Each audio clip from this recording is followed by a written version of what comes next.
हूं शुभे मिश्रा आपके साथ और ऑपरेशन सिंदूर को लेकर हर एक अपडेट लगातार आप न्यूज 18 पर देख रहे हैं। 24x7 एक अपडेट हम आप तक पहुंचा रहे हैं और अब तक लगातार पाकिस्तान और हिंदुस्तान के बीच में तनाव जारी है, चाहे वो सीमा हो या फिर मिसाइलों के दागने का सिलसिला वो बदस्तूर जारी है।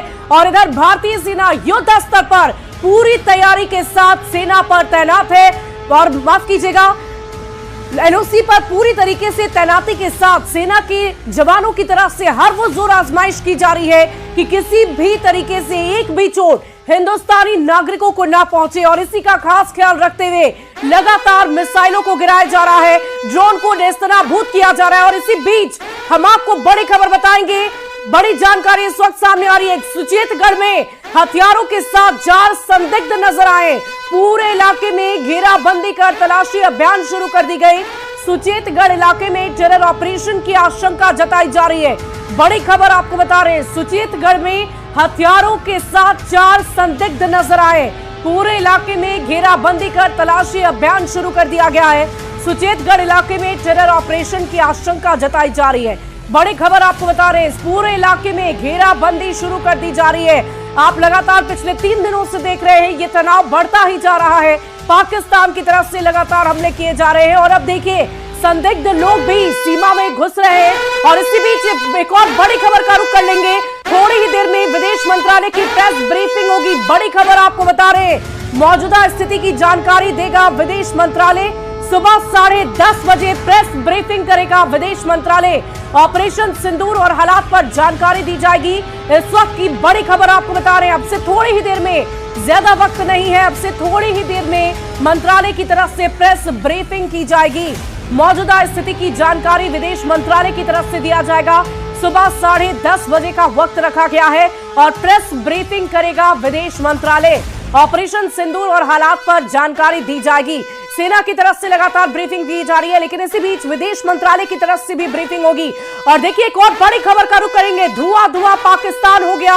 लाहौर में बड़ा धमाका हुआ है, धमाके के बाद लाहौर में भगदड़ की स्थिति हो गई है। भारतीय सेना का मुंहतोड़ जवाब पाकिस्तानी सेना को। बड़ी खबर आपको बता रहे हैं, धुआं पाकिस्तान में लाहौर हो गया है, बहुत बड़ा धमाका वहां देखा गया। और धमाके के बाद लाहौर में भगदड़ की स्थिति मच गई है। भारतीय सेना का मुंहतोड़ जवाब, इस वक्त की बड़ी खबर आपको बता रहे हैं, धुआं पाकिस्तान हुआ, लाहौर में बहुत बड़ा धमाका हुआ है। धमाके के बाद लाहौर में भगदड़ की स्थिति हो गई और भारतीय सेना का मुंहतोड़ जवाब ये देखा गया। और देखिए इस वक्त हमारे साथ लगातार हमारे संवाददाता युद्ध स्तर पर जुटे हुए हैं ताकि आप तक एक अपडेट पहुंचा सके। और जम्मू से हमारे संवाददाता हमारे साथ इस वक्त जुड़ेंगे और इस वक्त वहां पर मौजूदा हालात क्या है और अब तक क्या कुछ हुआ है, इसकी पूरी जानकारी देंगे।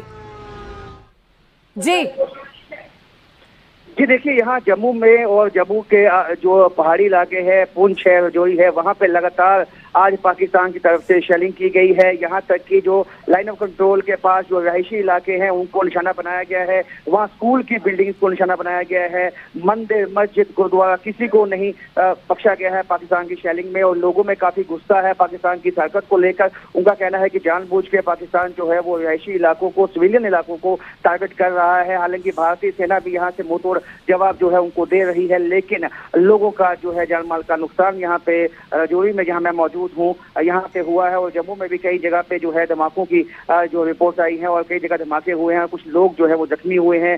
आरसपुरा का इलाका है, वहाँ पे एक शख्स की मौत हुई है। तो ऐसे में यहाँ एडीसी जो रजौरी हैं, जो एडिशनल डिप्टी कमिश्नर, उनकी वो इसमें शहीद हो चुके हैं। तो लगातार जो है पाकिस्तान की तरफ से शेलिंग, मोटरवार शेलिंग, आर्टिलरी शेलिंग जो है वो सब की जा रही है। और सत्ते में है लोग और लोग चाहते हैं कि पाकिस्तान को सबक सिखाया जाए, लेकिन जिस तरह से पाकिस्तान सिविलियंस को टारगेट करने की कोशिश कर रहा है, उनमें खौफ पैदा करने की कोशिश कर रहा है। सिविलियंस जो है वो जो चाहते हैं कि रंजन, हम आपसे ये भी जानना चाहेंगे कि एक तरफ जहां लोगों से अपील की जा रही है कि जो भी प्रोटोकॉल्स है उसका खास तौर पर वो ख्याल रखे, अगर ब्लैकआउट किया जाता है तो वो घर में रहे, लाइट्स का उपयोग ना करे, तो क्या लोग इस बात को नहीं समझ पा रहे हैं अब तक? आखिर कैसे लोगों की जान जा रही है अगर वो घर में कैद है? देखिए जो घरों पे आके जब मोटर शेल आके गिरते हैं तो उसके जो स्प्लिंटर्स होते हैं वो गोली की स्पीड के साथ जाते हैं, और यहाँ तक कि हमें देखा है कि जो छतें हैं वो टूट चुकी हैं लोगों की, नीचे जो लोग सो रहे थे उनको स्प्लिंटर लगे हैं, यदि कोई अपने घर में मौजूद है उनको भी टारगेट जो है